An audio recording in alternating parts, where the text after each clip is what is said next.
Higit na 900 naman po na first-time voters ang nakapagparehistro na sa mga bayan po ng Asingan mula magsimula po ang voter registration ngayong Pebrero ayon yan sa Commission on Election Asingan.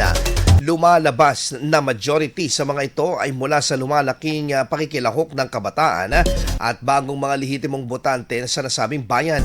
Kamakailan, lumahok din ang mga grade 10 students mula sa Karusukan Norte National High School sa ginanap na satellite voters registration ng COMELEC.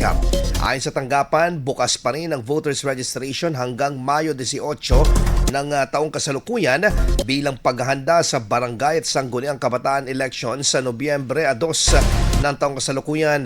Samantala, inilabas na rin ng lokal na pamahalaan ang opisyal na schedule ng eleksyon kung saan nakatakdang buksan ang filing ng Certificates of Candidacy mula Setyembre 28 hanggang Oktubre 5 at ang campaign period mula naman Oktubre 22 hanggang Oktubre 31. IFM News. IFM News. IFM News.